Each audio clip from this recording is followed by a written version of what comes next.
ఒక నిమిషం ఆగండి రామ్మూర్తి గారు. నమస్కారం అండి. రామ్మూర్తి గారు, సో చూస్తున్నారు ఇరాన్ కి సంబంధించి టాప్ లీడర్లు చనిపోయినా కూడా ఎక్కడ ఇరాన్ తగ్గట్లే మరి ఈ వీళ్ళిద్దరి దుందుడుకు ధోరణి వల్ల అటు ప్రపంచ దేశాలకు సంబంధించి కూడా ప్రశాంతత కోల్పోయారు. ఈవెన్ ఆర్థిక సంక్షోభం కూడా తలెత్తుతున్న పరిస్థితి. సో ఏంటి ఏమనుకుంటున్నారు? భారత్ ఈ టైంలో ఎలాంటి నిర్ణయాలు తీసుకుంటే బాగుంటుంది అనుకుంటున్నారు? ముఖ్యంగా ఇరాన్ పైన ఇజ్రాయెల్ తో కలిపి అమెరికా చేస్తున్న యుద్ధం వల్ల ఒక 100 దేశాలకు పరోక్షంగా, అదే విధంగా 15 నుంచి 20 దేశాలకు ప్రత్యక్షంగా ఏదైతే ప్రాబ్లమ్స్ లో నెట్టబడ్డాయి. అదేవిధంగా వాస్తవంగా చెప్పాలంటే దేశాలు గాని రాష్ట్రాలు గాని ఇంతకుముందు కోటేశ్వరరావు గారు అన్నట్టు ఉన్మాదుల చేతుల్లో, సైకోల చేతుల్లో ఉంటే చాలా ప్రమాదం అండి. ఎందుకంటే ఇప్పుడు ఒక దేశం ఒక సైకో చేతులు ఉంటే ఇతర దేశాలకు ఎంత ప్రాబ్లమో ఆ దేశానికి కూడా అంతే ప్రాబ్లం లాగా, అదే విధంగా రాష్ట్రంలో కూడా ఒక సైకో గాని ఉన్మాది ఉంటే దేశం పైన, అదే విధంగా రాష్ట్ర ప్రజల మీద కూడా పడుతుంది. అలాంటి సందర్భాల్లో ఇప్పుడు ఏంటంటే ట్రంప్ కాస్త కంప్ అయిపోయాడు దేశానికి, మా దేశానికి, అదే విధంగా ప్రపంచానికి కూడా, మన దేశానికి కూడా ముఖ్యంగా ప్రత్యక్షంగా వెళ్తున్నాడు. ఎందుకంటే ఇప్పుడు ఈ రోజుల పరిస్థితి ఏంటంటే మన దగ్గర ఏదైతే 55 ఏళ్ళ నుంచి 60 ఏళ్ళు పాలించిన కాంగ్రెస్ పార్టీ, అదే విధంగా బీజేపీ పార్టీ కూడా పెద్ద ఎత్తున ఆయిల్ కు సంబంధించి కానీ చమురుకు సంబంధించిన కానీ ప్రొడక్షన్ లో అంత పెద్దగా ముందుకు పోలేదు. అందువల్ల చాలా పెద్ద ప్రాబ్లమ్స్ ఈ రోజు మనం క్రియేట్ చేస్తున్నాయి. ఎందుకంటే 1991 లో గల్ఫ్ యుద్ధం వచ్చిన తర్వాత దాని నుంచి నేర్చుకోవాల్సిన భారతదేశం అంత పెద్దగా నేర్చుకోలేదు. ఎందుకంటే ఒక వాజ్పేయి తప్ప వాస్తవంగా చెప్పాలంటే ఈ దేశం గురించి అంత ఏదంటే ఆయిల్ ముఖ్యంగా, అంటే ఒక్కొక్క ప్రధాని ఒక్కొక్కలాగా ఆలోచించండి. కానీ ఇప్పుడు ఏదైతే యుద్ధాలు వచ్చినప్పుడు ఒకవేళ చమురు నిల్వలు కానీ లేకపోతే గ్యాస్ నిల్వలు కానీ ప్రాబ్లం వస్తే ఓన్లీ ఒక వాజ్పేయి మాత్రమే ఆలోచించండి. ఎందుకంటే 91 లో వచ్చిన గల్ఫ్ యుద్ధం తర్వాత 3-4 ఏళ్ల తర్వాత వచ్చిన ఏదైతే వాజ్పేయి గారు ఒక 3 దిక్కుల స్ట్రాటజిక్ పెట్రోలియం రిజర్వ్స్ పెట్టిందండి. విశాఖపట్నంలో 1.33 MMT, అదేవిధంగా మంగళూరులో 1.50 MMT, అదేవిధంగా పాడూరులో 2.50 MMT. ఇది మొత్తం కలిపితే 5.33 MMT. అంటే ఒక దేశానికి అనుకోని యుద్ధాలు వచ్చినా అనుకోకుండా యుద్ధాలు వచ్చినా కూడా ఒక 10 నుంచి 15 రోజులు మనం నిల్వ పెట్టుకునే సామర్థ్యాన్ని మాత్రం వాజ్పేయి గారు తీసుకొచ్చారు. దాని తర్వాత ఎందుకంటే అంతకుముందు కాంగ్రెస్ పార్టీ కానీ 55 ఏళ్ళు పాలించిన కాంగ్రెస్ పార్టీ, అదే విధంగా వాజ్పేయి తర్వాత వచ్చిన అయితే మళ్ళీ కాంగ్రెస్ పార్టీ, తర్వాత అంతకుముందు జనతా ప్రభుత్వాలు కానీ లేకపోతే మొన్నటికి మొన్న వచ్చిన బీజేపీ ప్రభుత్వం మోడీ గానీ 3 సంవత్సరాల నుంచి వాస్తవంగా చెప్పాలంటే ఎలుగబెట్టింది ఏం లేదు, పెద్దగా చేసింది ఏం లేదు. ఇలాంటి పరిస్థితులలో దేశాన్ని ఒక అగ్రభాగంలో నిలబెట్టాలంటే ఒక ఎందుకంటే ఈ ముఖ్యంగా ఈ చమురు కానీ నేచురల్ గ్యాస్ విషయంలో కానీ దేశీయంగా ఉత్పత్తి విషయంలో, ఎందుకంటే ఆత్మ నిర్భర్ భారత్ అని తీసుకొచ్చి 20 లక్షల కోట్లు మేము ఉంటే ఎవరి ముక్కల పెట్టిలో ఎవరికి అర్థం కాదు, ఇంతవరకు పైసలు ఎవరికి పోయినా కూడా అర్థం కాదు. అదే విధంగా ఇదే కాకుండా ఆత్మ నిర్భర్ ఎనర్జీ పాలసీ అని ఇక్కడనే మేము సృష్టిస్తాం. ఇక్కడ ఎందుకంటే ఆయిల్ కు సంబంధించి కానీ ఇంకా ఎనర్జీకి సంబంధించిన కానీ పెను మార్పులు తీసుకొస్తాం. ఎందుకంటే ముఖ్యంగా నేను చెప్పేది ఏంటంటే 55 ఏళ్ళ నుంచి 60 ఏళ్ళు పాలించిన కాంగ్రెస్ పార్టీ ఇంత ముందు కూడా చెప్పాను. దాని తర్వాత బీజేపీ కూడా ఇప్పుడు పాలిస్తున్నారు సుదీర్ఘంగా. ఎందుకంటే ఈ ఇరు ప్రభుత్వాలు, ఎందుకంటే ఇప్పుడు కాంగ్రెస్ పార్టీ ఉన్నప్పుడు 80 నుంచి 85 మనము చమురు దిగుమతి చేసుకునేది. దాని తర్వాత వచ్చిన బీజేపీ వచ్చిన తర్వాత పెను మార్పులు తీసుకొస్తామంటే కనీసం 50 కన్నా తగ్గాలి, లేకపోతే కనీసం 30-40 కన్నా తగ్గాలి, దేశీయంగా ఉత్పత్తులు పెరగాలి.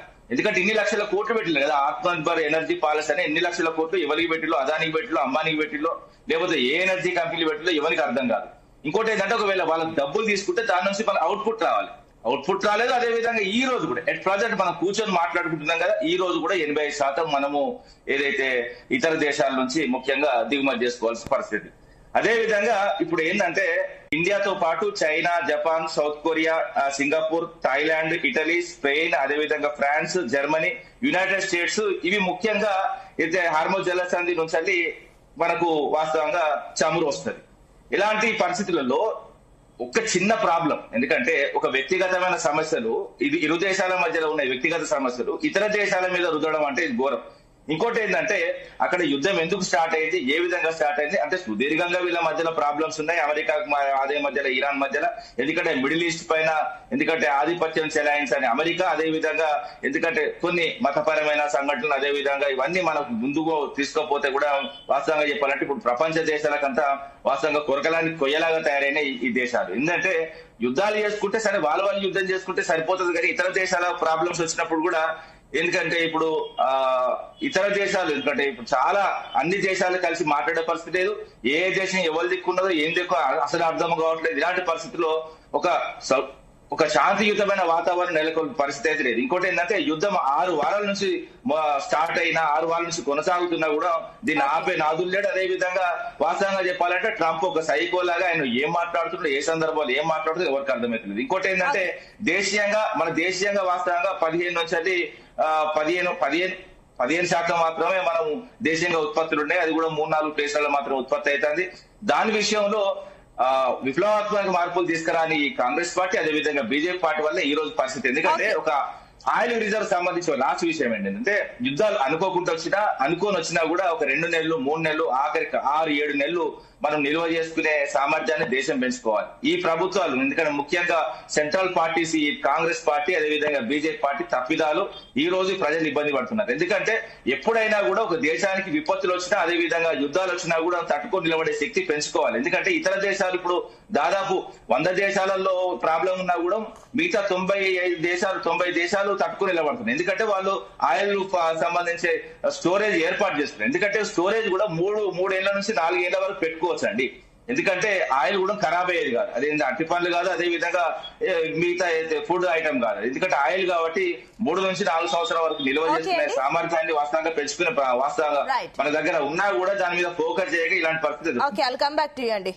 శివకుమార్ గారు, సో ఏమనుకుంటున్నారు? కేంద్రం ఈ విషయంలో సైలెంట్ గా ఉందా, లేదంటే ఇంకేమైనా ప్రత్యామ్నాయ చర్యలు తీసుకుంటుంది అనుకుంటున్నారు? ఎందుకంటే ట్రంప్ మాటలు చేష్టలు చూస్తుంటే కూడా కాస్త యుద్ధం ఇంకా నెక్స్ట్ స్టేజ్ కు వెళ్తుందా అన్న అనుమానాలు వస్తున్నాయి. కాబట్టి ఏమనుకుంటున్నారు? ముందుగా జీ తెలుగు ప్రేక్షకులకు, మీకు ప్యానల్ ఉన్న వారికి నమస్కారం. నమస్తే.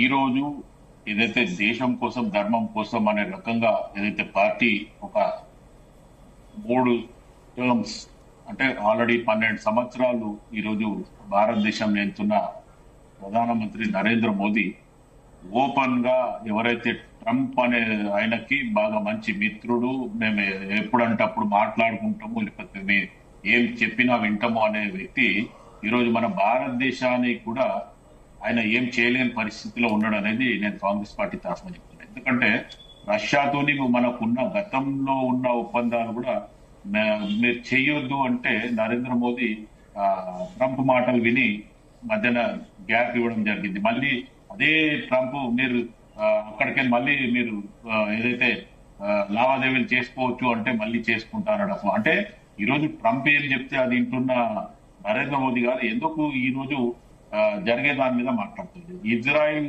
కి ఉద్యమం స్టార్ట్ అయ్యే ముందు ఇజ్రాయెల్ కి ఎందుకు పోయి వచ్చిండ్రు?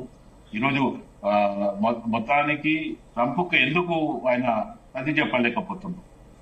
నో డౌట్ మిగతా దేశాలు ఇంటలేవు వాళ్ళు చేస్తారు. నువ్వు ఒక మిత్రుడివి కదా, మిత్రుడు చెప్తే వినకపోవడం ఏంటి?